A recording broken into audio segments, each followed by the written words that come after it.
Takot sila kasi pinoprotektahan nila yung malalaking magnanakaw. Ang gulo mo, boss. Nagpapatawa lagi ka naman, nahahawa ko. Farm to Market, Ferdinand Martin Romualdez. Sigaw na rally kanina, US terrorist, at si BBM Marcos, tuta ng US daw. Sino ba nagrally? Mga makabayan black.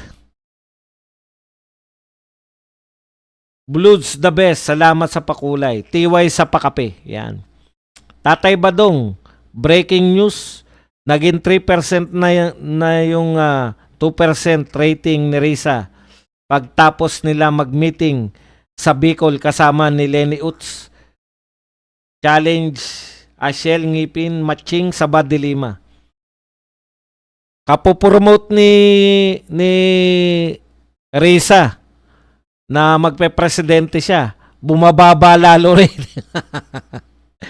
Iba na pangalan nila Loren ngayon. Ligagarda. Kahiyaya siya, layo sa anak niya. Correct. Higit sa lahat ang pakape. Tatay Badong sa Aquino di ba yung kangkarot na nagsisigaw sa rally? Correct, siya yun. Siya ngayon ang ginugroom nila na bagong Aquino eh. Mga peste ang pamilya na yan, di pa magkandamatay lahat. Kung di kasabwat ang presidente dyan, matagal nang tapos ang investigasyon dyan. Tatay Badong, breaking news, nagpakita si Bangag, nagbutas na naman ang lupa sa Maynila. Another groundbreaking. Siguro, pinakamarami na groundbreaking si BBM. Ang daming groundbreaking. Sa Luneta kanina rally, Boss Badong, malapit sa US Embassy. Galawang oligarko din yan nangyayari sa Senado ngayon, Boss Badong. Siyempre naman lahat yung kontrolado. Kayo naman, no?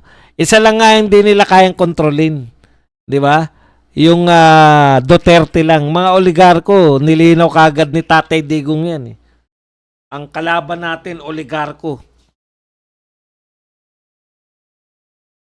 Boss Baz, yung kay Tambi, budget to Mansion Road ang pinapagawa. Bakit si Lacson pinabalik nila pero si Marcoleta ayaw nila? Magnanakaw kasi sila. Yung ba naman tatanong nyo pa? Magnanakaw kasi sila. Takot sila sa investigasyon ng ni Marcoleta. Boss, yung Kiko D, pinaglihi sa bulate. Alam nyo kung bakit ko na buong pagmamalaki na hindi magnanakaw si Marcoleta at saka yung mga Duterte? Kasi nakita nyo po yung mga kumakampi sa Duterte, bigla nilang binabatuhan ng mga issue. Binabatuhan nila ng issue katulad nitong mga tatlong senador. Si Chis Escudero, si Joel Villanueva, si Jinggoy. Nagalit yung mga yan dahil hindi na-impeach si BP Sara, di ba? Sa kagagawa ni Chis Escudero tsaka nitong mga to. Oh, binueltahan kaagad nila. Alam niyo yung katangian ng administrasyon, lahat hawak nila lahat kasi lahat merong silang issue eh. Hawak nila lahat ng politiko kasi anytime na ikaw tumira ka, may babato kami sa inyo. Bakit hanggang ngayon wala nila mabatuhan, hindi nila mabatuhan yung mga Duterte? Ang pinaka nabato nila kay Pulong Duterte yung 81 billion o kung magkano man. Wala naman sila makita kaya sila naghanap sa Davao eh. Naghanap sila ng palpak na flood control, naghanap sila ng kahit na anong palpak na proyekto. Sa kasawiang palad, wala silang nakita. Eh bakit hindi kayo maghanap sa Ilocos Norte? Eh baka may makita sila eh. Kaya sumikat yung vlogger na mataba eh. Si Duque. Duque! Okay ka riyan. Ingat ka dyan. Kilala ka na ng mga loyalista. Tangingat ka. Punta ka pa ng punta sa norte.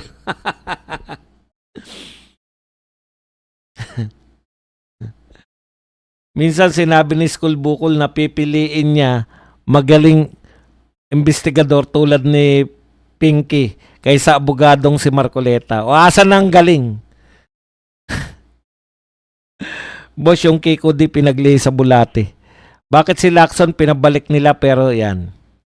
Good afternoon, Sir Bods. Boss Idol Buds. Birahi. Birahi talaga yan. Mapoking. Boss Bas, may daladalang belt bag si BBM kanina. Ano kaya laman nun? Aba, hindi ko po alam.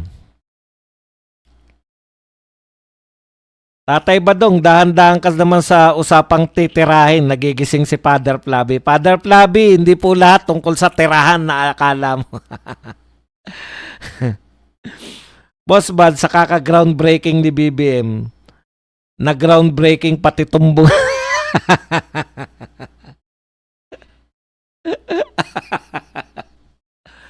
May mga bagahe din ng ibang senador. May mga bagahe din ng ibang senador dyan, Boss Buds. Correct. O, tignan nyo si Marcoleta. 'Di ba? Galit na galit lahat kay Marcoleta. Pero bakit walang mailabas? Ang pinaka nailabas nila kay Marcoleta yung sose. Ano ba naman yun? 'Di ba? Oh, bakit wala sila maipakitang ninakaw ni Marcoleta? Libistere, may nakita sila, 'di ba? Oh, sinilip lang talaga nila 'yun. Pero talagang bubutasan kanila eh. Yung kay Libiste, talagang ginipit nila ron sa franchise. Oh, pero hindi nila nasilip, hindi nila nabutasan. Si Marcoleta, hindi nila mabutasan, sila BP Sara, panay confidential pan pa rin. Oh, yun kasi yun eh. Hindi kasi sila magnanakaw. Bagong Abnoy. Gandang tanghali, Boss Buds. Maraming salamat, Tatay Buds. Sometimes, kasi ang dali lang kung magnanakaw yung tao, ang dali lang. Kita mo si Kiko Barsaga. Galit na galit sila kay Kiko Barsaga. Pero hindi nila masilipan na nagnakaw.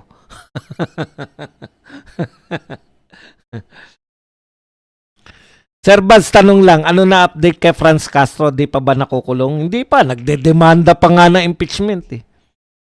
One day mabalikan sila. Hi Boss Buds, back to normal mode. Yan. Tatay Badong, pupunta ka ba sa Davao sa oath-taking ni Inday sa 2028? Pagbalik mo, malaki na si Marlon. Sino naman si Marlon? Boss Badong, kung ganun, sino ang presiding officer sa Senate session sa Lunes?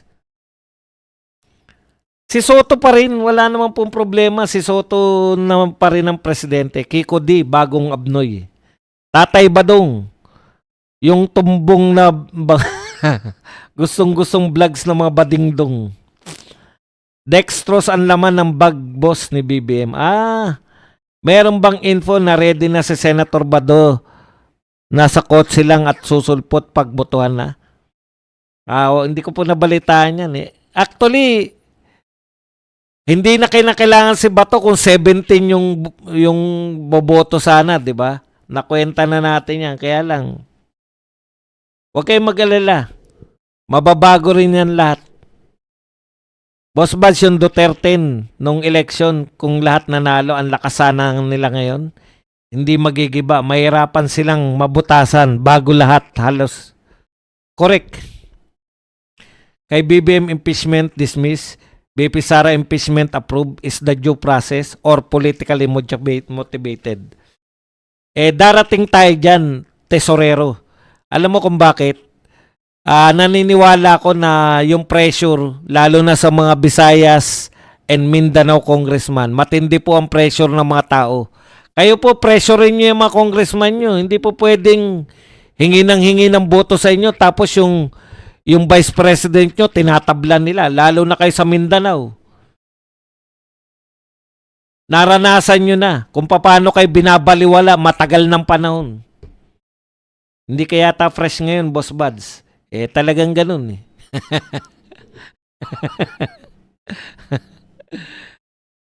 Kulang sa log 2. Tatay Badong, nahihirapan sila hanapin si Senator Chicharon pang tiebreaker kasi nakaabang na pang 13 votes. Correct.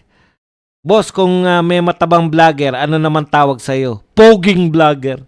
Poging matandang vlogger. Poging bakas na lang ang poging bakas ng kahapon vlogger. Boss Buds, masakit na Frank tayo sa palitan ng Senate President. Correct. Na prank tayo lahat. Nilive pa nila yung prank nila. Hayop na yan. Asang-asa naman tayo. Asang-asa pa tayo. Pucha, wala. Grabe yung prank na yun. Boss, kung kung may matabang vlogger, yan. Ako naman po ang kauna-unahang political analyst na vlogger.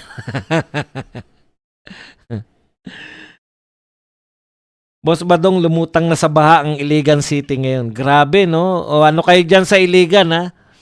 Ang lakas, ano kaya nangyari? Di ba sa Iligan yung Maria Cristina Falls? Baka umapaw yun, ha? Lakas pa naman nun. Boss Baz, kung magnanakaw si BP, sana noon pang presidente tatay niya. Bakit siya magnanakaw ngayon? Hindi niya tatay yung nakaupo. Di ba? Bobo rin nagsampa ng kaso eh. Hello po Sir Baz, pang copy po. Tsaka kung magnanakaw po talaga, oy, thank you very much kay Shin Hari na nagbigay sa atin ng $5 na pangkape. Ayan, lahat po ng hahalin tulad kay Shin Hari, welcome po kayo. Pakape-pakape lang. Tsaka kung talagang magnanakaw yung mga Duterte, hindi na nila papakawalan yung presidency. Tandaan po ninyo, number 1 po sa lahat ng survey si BP Sara. Kung magnanakaw kang tao, yun yung purpose mo, magnakaw. Bakit mo pakakawalan yan? Bakit siya papayag na ayaw niya nga tumakbo na mayor eh? Ayaw niya nga tumakbo na president, gusto niya mayor lang eh. Buti nga, nag-vice pa siya. Kung hindi, yari na yung pamilya niya. 1K watching, please kindly likes. Mag-likes lang po tayo. Libre lang po yan. Kahit nanonood pa kayo sa 75-inch na telebisyon, hanapin nyo lang po kung paano mag-likes dyan.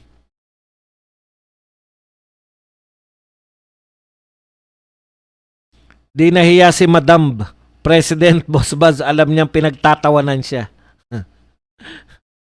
Ay, yun nga problema, 'di ba? Sabi nila term sharing o bibigyan siya ng panahon. Tinanong siya eh, ano po masasabi niyo sa term sharing? Naku, hindi ko pa alam yan. Hindi pa nasasabi sa akin yan. Lahat ng majority alam, ikaw lang ang hindi nakakaalam. Pinaglalaroan ka lang talaga. Mimak, thank you very much sa 50 pesos na pangkape. Yan. Pakape lang po.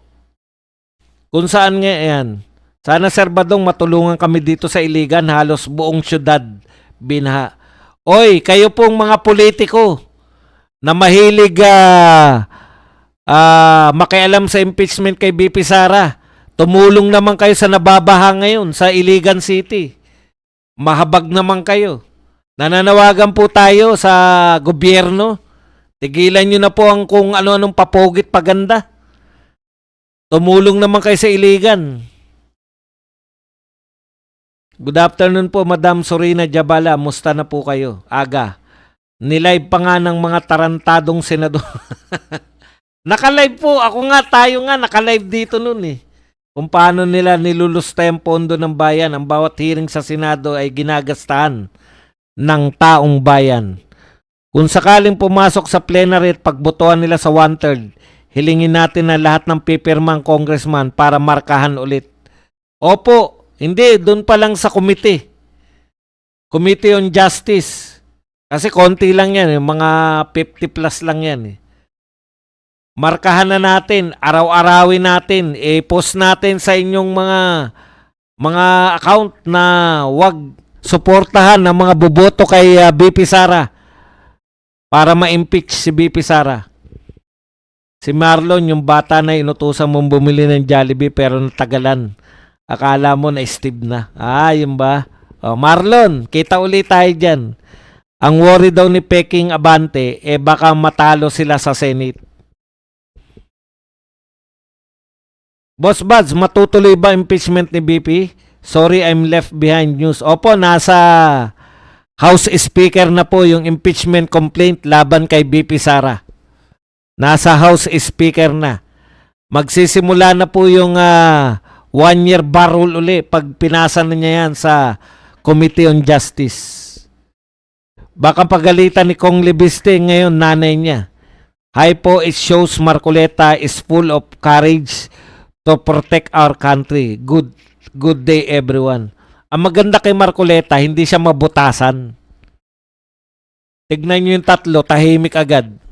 Chis Escudero, Jinggoy Estrada, tsaka Joel Villanueva. Ano kayo? Lalaban kayo. Eto sa inyo. Pinatikman sila eh. Darating bukas si BP sa Iligan. Yan ang tunay na Vice President. Boss Buds, pinagkaguluhan sa Congress si Tambi, baka amoy ng pera. Kinakailangan magparamdam para, baka nakakalimutan nyo. Gumagawa lang ako na hakbang para ma-impeach si BP Sara. Huwag kayong mag-alala mga kababayan, ang mga sinungaling at magnanakaw ay sa impyerno pupunta. Dito pa lang sa lupa, naranasan nila yan, siya nawa. Nakita nyo ba? Nagsipayat. Mamamayat ka talaga eh.